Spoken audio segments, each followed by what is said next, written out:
We've been fortunate enough to not have a hurricane hit us for years. So does that mean Matthew is going to affect my insurance? Welcome to the show that takes up no more than 5 minutes of your time, but could help you gain massive real estate knowledge. It's 5 Minutes in Real Estate with best-selling author Shane Willis.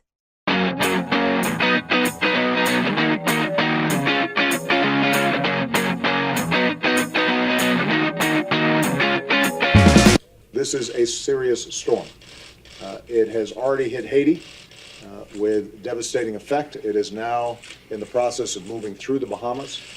Because it's not going to be hitting enough land, it is going to be building strength on its way to Florida. All right, so as I'm recording this, Florida just experienced its first hurricane in years. So how is that going to affect us? Initially, there were just a lot of concerns for safety. I even got calls, and it kind of got a little strange for me because I was getting emails and reached out from all over the country and a few different other countries asking if we were okay. I guess I did not realize that many people listen to this podcast. But we were fine. Thank you for everybody that reached out. We were actually not in any danger at all. This is a big state, and I was probably 360 miles from Jacksonville to the west.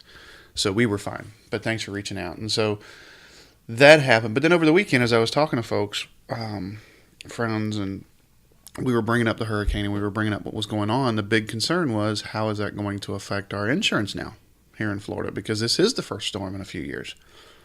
And so I decided to basically just dedicate this week's podcast to discussing insurance real quick, so a lot of people know that it shouldn't affect us too much as far as our homeowners insurance policies. But for those of you who do not know, obviously flood insurance is something that I highly recommend to a lot of people. But I'm not an insurance agent, so let's discuss in the state of Florida what the two different types are and what the differences are. Your homeowners insurance is what everybody was talking about. Is it going to affect the price of my homeowner's insurance? Well, that's what's required by your lender. Your lender may require flood insurance, but for the most part, you're going to want home insurance. Even if you don't have a loan, you're going to want to get homeowner's insurance on it because that protects against a lot of different things. And it does protect against some water events. The water events are going to be like your burst pipe. If there is a storm, wind or storm-driven rain, most of your homeowner's insurance is going to cover that water damage. The difference between that and flood, and I learned this the hard way actually 2 years ago. One of my rental properties flooded here in Pensacola. We had the 100-year flood. We had foot or two or a ton of freaking rain that hit us all in about a 48-hour period. The property that I owned was not in a flood zone, but it flooded. It got about a foot of water in the house. So when I called to file the claim, the definition was very simple, did the property flood because of water coming down, or was it because of water going up? Well, obviously it was from water coming up because it came up through the yard and then it just came into the house. So that's the definition of flood. And if you actually look at the definition of flood insurance, it says flood is defined as a rising and overflowing of a body of water onto normally dry land. So that rising, if it's coming up, that's what's really going to be more affected. But kind of the good thing is most of our flood insurance is actually a federal insurance.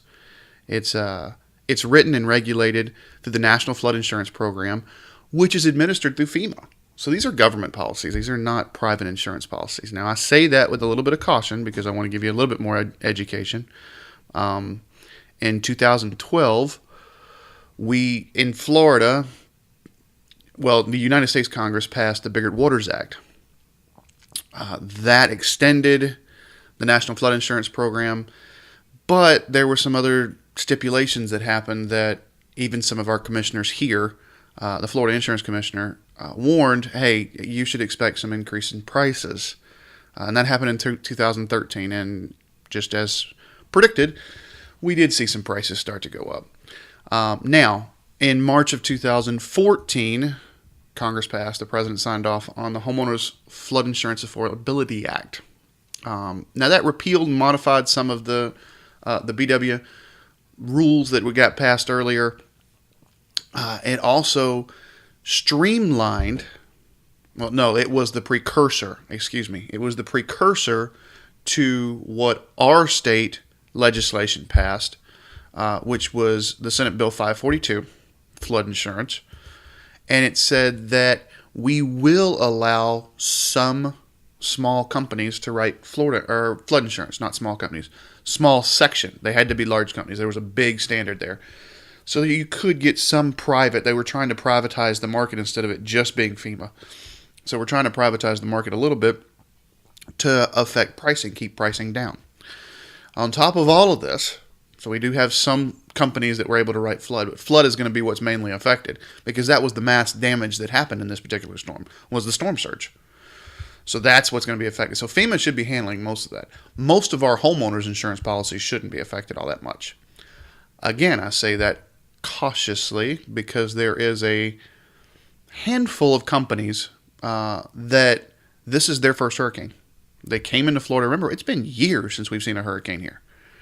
So they came into Florida writing the policies after the last ones, 2004, 2005. So after those last couple of ones, they've come in and this is the first one they've dealt with. And there is going to be some damage. There is going to be some claims.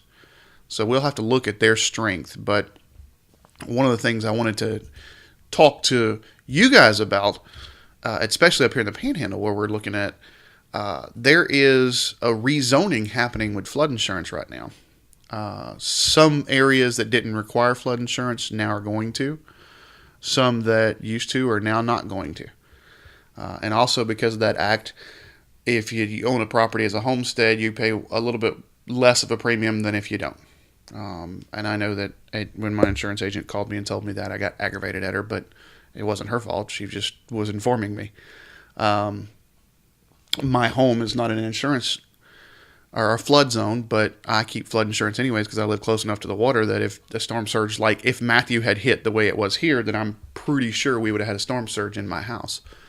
And so I'd rather just keep the flood insurance. It cost me $400 and some odd a year. So that's actually really kind of nothing compared to what type of damage could have been done from flood insurance. But this rezoning is what I wanted to mention real quickly because there's going to be people that are not going to be required to have flood insurance anymore. If you're not required to have flood insurance anymore, you're just going to try and save the few pennies. And I would challenge you on that to really take a look at the possibilities. There's a reason we have insurance, and the risk is if you're not in a flood zone, it's very inexpensive, but it's a big peace of mind. And like I said, as I, from personal experience, found out when my rental flooded, I had just got finished rehabbing that rental because I'd purchased it as a short sale. I had just spent about $15,000 rehabbing that, and literally right afterwards, I had to go back and rehab it again. It cost me even more money, but it was no insurance that covered it. So I would challenge you with this rezoning on flood insurance to seriously consider keeping or getting flood insurance. A lot of times if you've owned the property and you just go out today to get flood insurance, there's going to be a 30-day wait period. So you're going to have to wait a month. But I would seriously consider flood insurance unless you are really far north. And even then, it might not be from storm surge. Remember, it's rising waters. So I know some properties north of 9 Mile Road here in Pensacola that just got completely destroyed in that same flood that I was talking about a couple of years ago. Nowhere near a flood zone. But one of the creeks rose and, it flooded the whole neighborhood.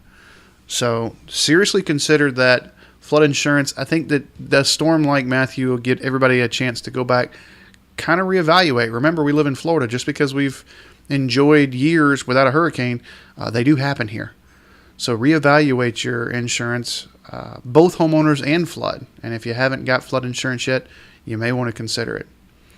That's it for this week. I wanted to ask everyone, if you haven't done so already, go on over to iTunes, give me a comment on the podcast. I'm actually going to be turning this into a YouTube channel too. I'm going to turn all the podcasts in. I'm currently working on that right now. I got some staff working on that. It's really, really good.